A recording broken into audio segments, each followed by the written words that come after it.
अकबर प्रेमचंद। मुंशी साबिर हुसैन की आमदनी कम थी और खर्च ज्यादा।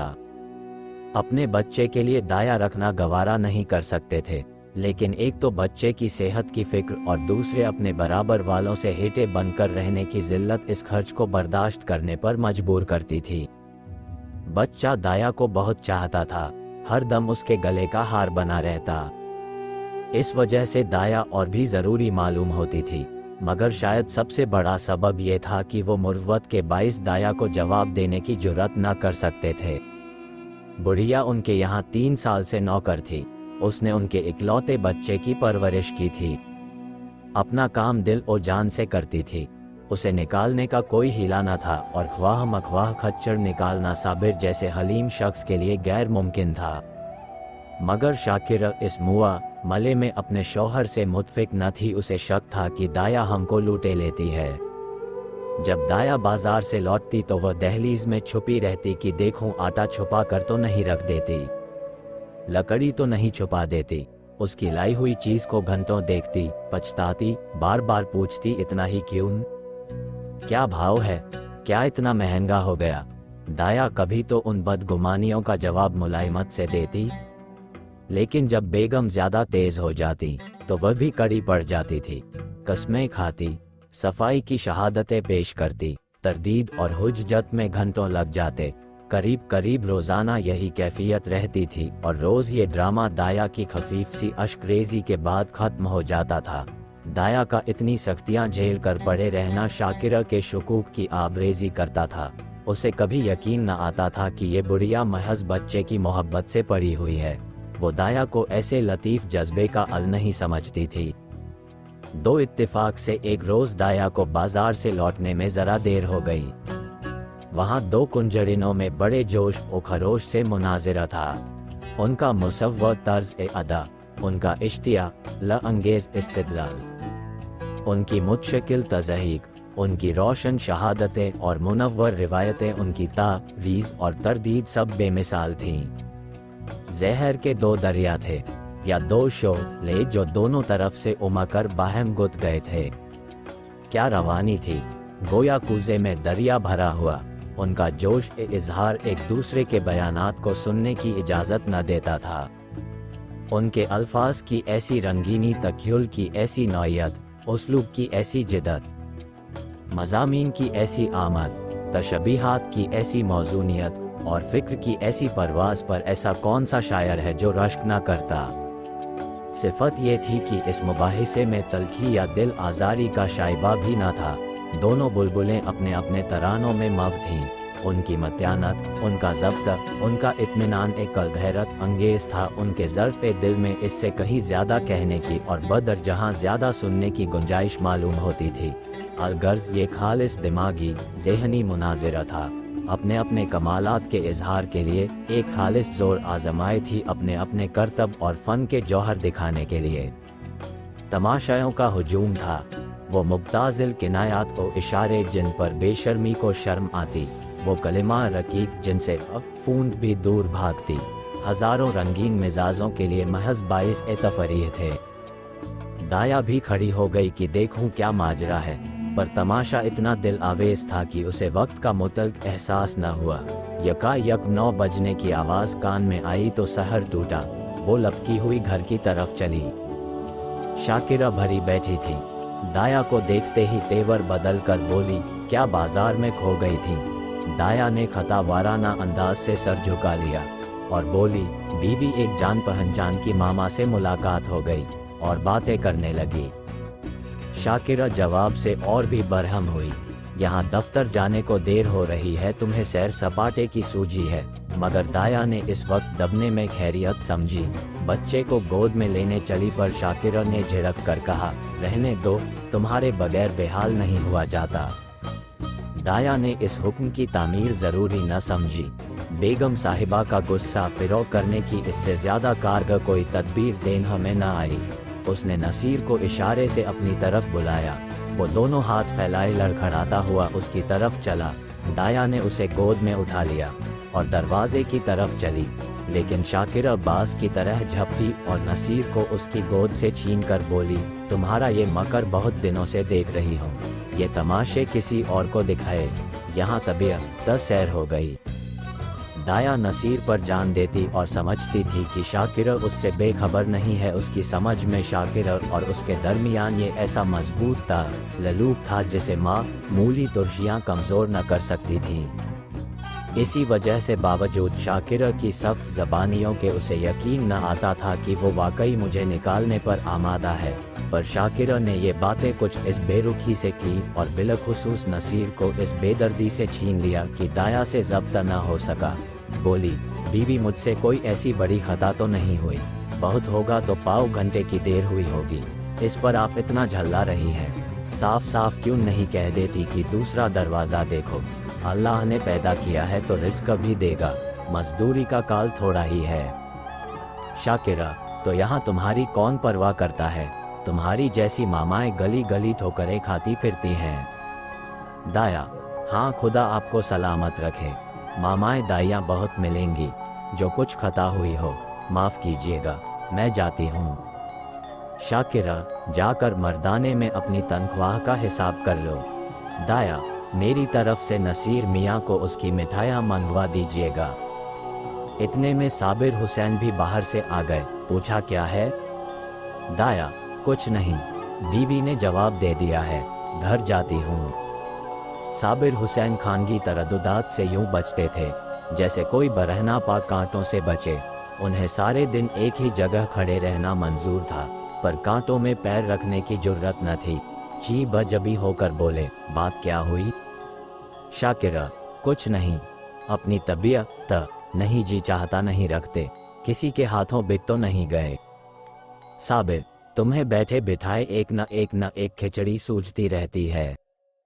शाकिरा, हाँ मुझे तो इस बात का जुनून है, क्या करूं, खसलत ही ऐसी है। तुम्हें ये बहुत प्यारी है तो ले जाकर गले बांधो, मेरे यहाँ ज़रूरत नहीं है। दाया घर से निकली तो उसकी आंखें लबरेज थीं। दिल नसीर के लिए तड़प रहा था कि एक बार बच्चे को गोद में लेकर प्यार कर लूं, पर यह हसरत लिए उसे घर से निकलना पड़ा। नसीर दाया के पीछे पीछे दरवाजे तक आया, लेकिन जब दाया ने दरवाज़ा बाहर से बंद कर दिया तो मचल कर ज़मीन पर लेट गया और अन्ना अन्ना कहकर रोने लगा। शाकिरा ने चुमकारा, प्यार किया, गोद में लेने की कोशिश की, मिठाई का लालच दिया, मेला दिखाने का वादा किया। उससे काम न चला तो बंदर और सिपाही और लोलो और हवा की धमकी दी, पर नसीर पर मुतलक असर न हुआ। यहाँ तक कि शाकिरा को गुस्सा आ गया। उसने बच्चे को वही छोड़ दिया और घर आकर घर के धंधों में मसरूफ हो गई। नसीर का मुंह और गाल लाल हो गए, आंखें सूज गईं। आखिर वो वही जमीन पर सिसकते सो गया। शाकिरा ने समझा था थोड़ी देर में बच्चा रो धोकर चुप हो जाएगा, पर नसीर ने जागते ही फिर अन्ना की रट लगाए। 3 बजे साबिर हुसैन दफ्तर से आए और बच्चे की ये हालत देखी तो बीवी की तरफ कहर की निगाहों से देखकर उसे गोद में उठा लिया और बहलाने लगे। आखिर नसीर को जब यकीन हो गया कि दाया मिठाई लेने गई है तो उसे तस्कीन हुई, मगर शाम होते ही उसने फिर चीखना शुरू किया, अन्ना मिठाई लाए। इस तरह 2-3 दिन गुजर गए। नसीर को अन्ना की रट लगाने और रोने के सिवा और कोई काम न था। वो बेज़रा कुत्ता जो एक लम्हे के लिए उसकी गोद से जुदा न होता था, वो बेज़बान बिल्ली जिसे ताक पर बैठे देखकर वो खुशी से फूले न समाता था, वो तायरे बेपरवाज जिस पर वो जान देता था, सब उसकी नजरों से गिर गए। वो उनकी तरफ आंख उठाकर भी न देखता। अन्ना जैसी जीती जागती प्यार करने वाली, गोद में लेकर घुमाने वाली, थपक थपक कर सुलाने वाली, गा गा कर खुश करने वाली चीज की जगह उन बेजान बेजुबान चीजों से पुर न हो सकती थी। वो अक्सर सोते सोते चौंक पड़ता और अन्ना अन्ना पुकार कर रोने लगता। कभी दरवाजे पर जाता और अन्ना अन्ना पुकार कर हाथों से इशारा करता, गोया उसे बुला रहा है। अन्ना की खाली कोठरी में जाकर घंटों बैठा रहता। उसे उम्मीद होती थी कि अन्ना यहाँ आती होगी। उस कोठरी का दरवाजा बंद पाता तो जाकर किवाड़ खटखटाता कि शायद अन्ना अंदर छुपी बैठी हो। सदर दरवाजा खुलते सुनता तो अन्ना अन्ना कहकर दौड़ता, समझता कि अन्ना आ गई। उसका गदराया हुआ बदन घुल गया, गुलाब के से रुखसार सूख गए। माँ और बाप दोनों उसकी मोहिनी हंसी के लिए तरस तरस कर रह जाते। अगर बहुत गुदगुदाने और छेड़ने से हंसता भी तो ऐसा मालूम होता दिल से नहीं, महज दिल रखने के लिए हंस रहा है। उसे अब दूध से रग़बत थी, न मिश्री से, न मेवे से, न मीठे बिस्कुट से, न ताज़ी इमरतियों से। उनमें मज़ा था जब अन्ना अपने हाथों से खिलाती थी। अब उनमें मज़ा न था। 2 साल का होनहार लहलहाता हुआ शादाब पौधा मुरझा कर रह गया। वो लड़का जिसे गोद में उठाते ही नरमी, गर्मी और ज़बान का एहसास होता था, अब इस्तिख्वा एक पुतला रह गया था। शाकिरा बच्चे की ये हालत देख देख कर अंदर ही अंदर कुर्ती और अपनी हिमाकत पर पछताती। साबिर हुसैन जो फितरतन खलवत पसंद आदमी थे, अब नसीर को गोद से जुदा न करते थे। उसे रोज हवा खिलाने जाते, नित नए खिलौने लाते, पर मुरझाया हुआ पौधा किसी तरह न पनपता था। दाया उसकी दुनिया का आफताब थी। उस कुदरती हरारत और रोशनी से महरूम होकर सब्जी की बहार क्यों कर दिखाता। दाया के बगैर चारों तरफ अंधेरा सन्नाटा नजर आता। दूसरी अन्ना तीसरे ही दिन रख ली थी, पर नसीर उसकी सूरत देखते ही मुंह छुपा लेता था, गोया वो कोई देवनी या भूतनी है। आप लम्हे वजूद में दाया को न देखकर नसीर अब ज्यादातर लम्हे ख्याल में रहता। वहाँ उसकी अपनी अन्ना चलती फिरती नजर आती थी। उसकी वही गोद थी, वही मोहब्बत, वही प्यारी बातें, वही प्यारे प्यारे गीत, वही मज़ेदार मिठाइयाँ, वही सुहाना संसार, वही दिलकश लैल ओ नहार। अकेले बैठे अन्ना से बातें करता, अन्ना कुत्ता भौंके, अन्ना गाय दूध देती, अन्ना उजला उजला घोड़ा दौड़ता। सवेरा होते ही लोटा लेकर दाया की कोठड़ी में जाता और कहता, अन्ना पानी पी। दूध का गिलास लेकर उसकी कोठड़ी में रख आता और कहता, अन्ना दूध पिला। अपनी चारपाई पर तकिया रखकर चादर से ढांक देता और कहता, अन्ना सोती। शाकिरा खाने बैठती तो रिकाबियाँ उठा उठा अन्ना की कोठड़ी में ले जाता और कहता, अन्ना खाना खाएगी। अन्ना उसके लिए अब एक आसमानी वजूद थी जिसकी वापसी की उसे मुतल्लिक उम्मीद न थी। वो महज गुज़श्ता खुशियों की दिलकश यादगार थी, जिसकी याद ही उसका सब कुछ थी। नसीर के अंदाज में रफ्ता रफ्ता तिफलाना शोखी और बेताबी की जगह एक हसरतनाक तवक्कल, एक मायूसाना खुशी नजर आने लगी। इस तरह 3 हफ्ते गुजर गए। बरसात का मौसम था, कभी शिद्दत की गर्मी, कभी हवा के ठंडे झोंके, बुखार और जुकाम का जोर था। नसीर की नहाफ इन मौसमी तगय्युरात को बर्दाश्त न कर सकी। शाकिरा एहतियात न उसे फलालन का कुर्ता पहनाए रखती, उसे पानी के करीब न जाने देती, नंगे पांव एक कदम न चलने देती।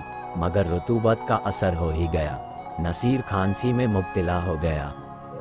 4 सुबह का वक्त था। नसीर चारपाई पर आंखें बंद किए पड़ा होता। डॉक्टरों का इलाज बेसुध रहा था। शाकिरा चारपाई पर बैठी उसके सीने पर तेल की मालिश कर रही थी और साबिर हुसैन सूरत एक गम बने हुए बच्चे को पुरदर्द निगाहों से देख रहे थे। इस तरफ वो शाकिरा से बहुत कम बोलते थे। उन्हें उससे एक नफरत सी होती थी। वो नसीर की इस बीमारी का सारा इल्ज़ाम उसी के सर रखते थे। वो उनकी निगाहों में निहायत कमज़र सुफला मिजाज बेहिस औरत थी। शाकिरा ने डरते डरते कहा, आज बड़े हकीम साहब को बुला लेते, शायद उन्हीं की दवा से फ़ायदा हो। साबिर हुसैन ने काली घटाओं की तरफ देखकर तुर्शी से जवाब दिया, बड़े हकीम नहीं, लुकमान भी आए तो इसे कोई फ़ायदा ना हो। शाकिरा, तो क्या अब किसी की दवा ही ना होगी? साबिर, बस उसकी एक ही दवा है और वो नायाब है। शाकिरा, तुम्हें तो वही धुन सवार है, क्या अब्बासी अमृत पिला देगी?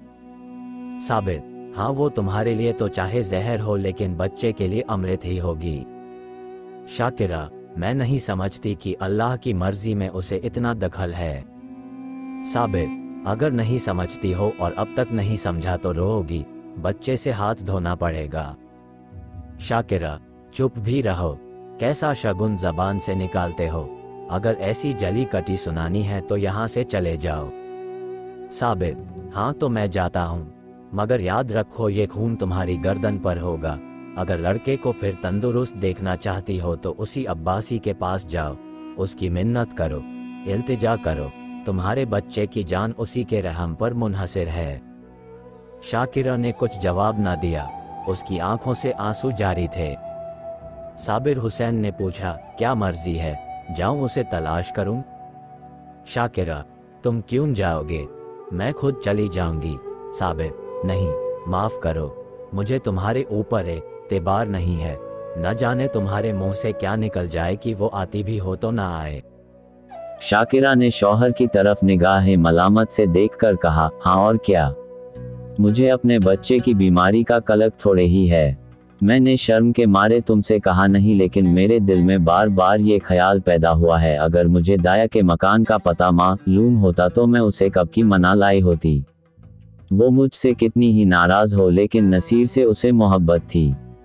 मैं आज ही उसके पास जाऊंगी, उसके कदमों को आंसुओं से तर कर दूंगी और वो जिस तरह राजी होगी उसे राजी करूंगी। शाकिरा ने बहुत ज़ब्त करके ये बातें कहीं, मगर उमड़े हुए आंसू अब न रुक सके। साबिर हुसैन ने बीवी की तरफ हमदर्दाना निगाह से देखा और नादिम होकर बोले, मैं तुम्हारा जाना मुनासिब नहीं समझता, मैं खुद ही जाता हूँ। 5 अब्बासी दुनिया में अकेली थी।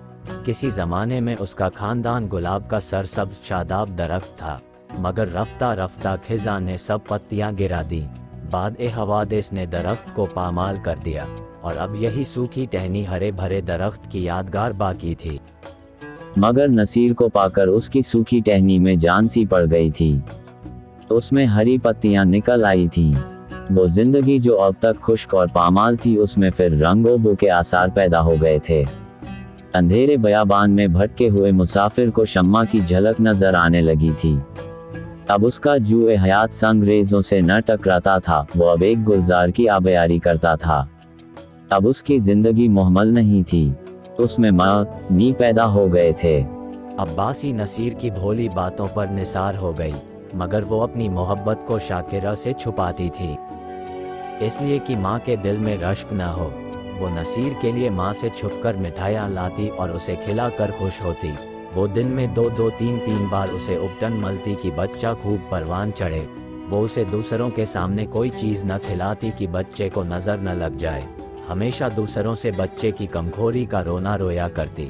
उसे नज़र बद से बचाने के लिए तावीज़ और गंडे लाती रहती। ये उसकी खालिस मादराना मोहब्बत थी, जिसमें अपने रूहानी एहतिजाज के सिवा और कोई गर्ज न थी। उस घर से निकलकर आज अब्बासी की वो हालत हो गई जो थिएटर में यकायक बिजलियों के गुल हो जाने से होती है। उसकी आंखों के सामने वही सूरत नाच रही थी, कानों में वही प्यारी प्यारी बातें गूंज रही थी। उसे अपना घर फाड़े खाता था, उस काल कोठरी में दम घुटा जाता था। रात जूं तून करके कटी, सुबह को वो मकान में झाड़ू दे रही थी। यकायक ताज़े हलवे की सदा सुनकर बेइख्तियार बाहर निकल आई। माँ, न याद आ गया, आज हलवा कौन खाएगा, आज गोद में बैठकर कौन चहकेगा। वो नगमा ए मसरत सुनने के लिए जो हलवा खाते वक्त नसीर की आंखों से, होंठों से और जिस्म के एक एक आज़ू से बरसता था। अब्बासी की रूह तड़प उठी। वो बेकरारी के आलम में घर से निकली कि चलूं नसीर को देख आऊं, पर आधे रास्ता से लौट गई। नसीर अब्बासी के ध्यान से एक लम्हा के लिए भी नहीं उतरता था। वो सोते सोते चौंक पड़ती। मालूम होता नसीर डंडे का घोड़ा दबाए चला आता है। पड़ोसनों के पास जाती तो नसीर ही का चर्चा करती। उसके घर कोई आता तो नसीर ही का जिक्र करती। नसीर उसके दिल और जान में बसा हुआ था। शाकिरा की बेरुखी और बदसलूकी के मलाल के लिए उसमें जगह न थी। वो रोज इरादा करती कि आज नसीर को देखने जाऊंगी। उसके लिए बाजार से खिलौने और मिठाइयाँ लाती। घर से चलती लेकिन कभी आधे रास्ते से लौट आती, कभी 2-4 कदम से आगे न बढ़ा जाता। कौन मुंह लेकर जाऊं? जो मोहब्बत को फरेब समझता हो, उसे कौन मुंह दिखाऊं? कभी सोचती कहीं नसीर मुझे न पहचाने तो बच्चों की मोहब्बत का एतबार नई दाया से परिच गया हो। ये ख्याल उसके पैरों पर जंजीर का काम कर जाता था। इस तरह 2 हफ्ते गुजर गए। अब्बासी का दिल हर दम उचाट रहता, जैसे उसे कोई लंबा सफ़र दरपेश हो। घर की चीज़ें जहाँ की तहाँ पड़ी रहती, न खाने की फिक्र न कपड़े की। बदनी ज़रूरियात भी खला दिल को पुर करने में लगी हुई थी। अब्बासी की हालत उस वक्त पालतू चिड़िया की सी थी जो कफ़स से निकलकर फिर किसी गोशे की तलाश में हो। उसे अपने तई भुला देने का ये एक बहाना मिल गया। आमादा सफ़र हो गई। 6 आसमान पर काली घटाएं छाई हुई थीं और हल्की हल्की फुवारें पड़ रही थीं। दिल्ली स्टेशन पर ज़ायरीन का हुजूम था। कुछ गाड़ियों में बैठे थे, कुछ अपने घर वालों से रुखसत हो रहे थे। चारों तरफ एक कोहराम सा मचा हुआ था। दुनिया उस वक्त भी जाने वालों के दामन पकड़े हुए थी। कोई बीवी से ताकीद कर रहा था, धान कट जाए तो तालाब वाले खेत में मटर बो देना और बाग के पास गेहूं। कोई अपने जवान लड़के को समझा रहा था, असामियों पर बकाया लगान की नालिश करने में देर न करना और 2 रुपये सैकड़ा सूद जरूर मुजरा कर लेना। एक बूढ़े ताजिर साहब अपने मुनीम से कह रहे थे, माल आने में देर हो तो खुद चले जाइएगा और चलतू माल लीजिएगा वरना रुपया फंस जाएगा। मगर खाल खाल ऐसी सूरतें भी नजर आती थीं जिन पर मजहबी इरादात का जलवा था। वो या तो खामोशी से आसमान की तरफ ताकती थीं या मव-ए तस्बीह ख्वानी थीं। अब्बासी भी एक गाड़ी में बैठी सोच रही थी, इन भले आदमियों को अब भी दुनिया की फिक्र नहीं छोड़ती। वही खरीद व फरोख्त लेन देन के चर्चे नसीर इस वक्त यहाँ होता तो बहुत रोता। मेरी गोद से किसी तरह न उतरता, लौटकर जरूर उसे देखने जाऊंगी। या अल्लाह किसी तरह गाड़ी चले, गर्मी के मारे कलेजा भुना जाता है। इतनी घटा उमड़ी हुई है, बरसने का नाम ही नहीं लेती। मालूम नहीं ये रेल वाले क्यों देर कर रहे हैं। झूठ मूठ इधर उधर दौड़ते फिरते हैं, ये नहीं कि चटपट गाड़ी खोल दें, मुसाफिरों की जान में जान आए। यकायक उसने साबिर हुसैन को बाइसिकल लिए प्लेटफॉर्म पर आते देखा। उनका चेहरा उतरा हुआ था और कपड़े तर थे। वो गाड़ियों में झांकने लगे। अब्बासी महज ये दिखाने के लिए कि मैं भी हज करने जा रही हूँ, गाड़ी से बाहर निकल आई। साबिर हुसैन उसे देखते ही लपक कर करीब आए और बोले, क्यों अब्बासी तुम भी हज को चली? अब्बासी ने फक्रिया इंकिसार से कहा, हाँ, यहाँ क्या करूँ, जिंदगी का कोई ठिकाना नहीं, मालूम नहीं कब आंखें बंद हो जाएं। खुदा के यहाँ मुंह दिखाने के लिए भी तो कोई सामान चाहिए। नसीर मियाँ तो अच्छी तरह है। साबिर, अब तो तुम जा रही हो, नसीर का हाल पूछ कर क्या करोगी, उसके लिए दुआ करती रहना। अब्बासी का सीना उखड़कने लगा। घबरा कर बोली, क्या दुश्मनों की तबीयत अच्छी नहीं है? साबिर, उसकी तबीयत तो उसी दिन से खराब है जिस दिन तुम वहाँ से निकली। कोई 2 हफ्ता तक तो शब वो रोज अन्ना अन्ना की रट लगाता रहा और अब 1 हफ्ता से खांसी और बुखार में मुब्तला है। सारी दवाएं करके हार गया, कोई नफा ही नहीं होता। मैंने इरादा किया था चलकर तुम्हारी मिन्नत समाजत करके ले चलूं, क्या जाने तुम्हें देखकर उसकी तबीयत तक कुछ संभल जाए। लेकिन तुम्हारे घर पर आया तो मालूम हुआ कि तुम हज करने जा रही हो। अब किस मुंह से चलने को कहूँ? तुम्हारे साथ सलूक ही कौन सा अच्छा किया था कि इतनी जुर्रत कर सकूं और फिर कार सवाब में रखना डालने का भी ख्याल है। जाओ, उसका खुदा हाफिज है। हयात बाकी है तो सेहत हो ही जाएगी, वरना मशीयत हस्ती से क्या चारा। अब्बासी की आंखों में अंधेरा छा गया। सामने चीजें तैरती हुई मालूम हुई। दिल पर एक अजीब वहशत का गिरबा हुआ। दिल से दुआ निकली, अल्लाह मेरी जान के सदके मेरे नसीर का बाल बीका ना हो। रिक्कत से गला भर आया, मैं कैसी संग दिल हूँ। प्यारा बच्चा रो रो कर हलकान हो गया और उसे देखने तक ना गई। शाकिरा बदमिजाज सही, बदज़बान सही, नसीर ने मेरा क्या बिगाड़ा था? मैंने माँ का बदला नसीर से लिया, या खुदा मेरा गुनाह बख्शियो।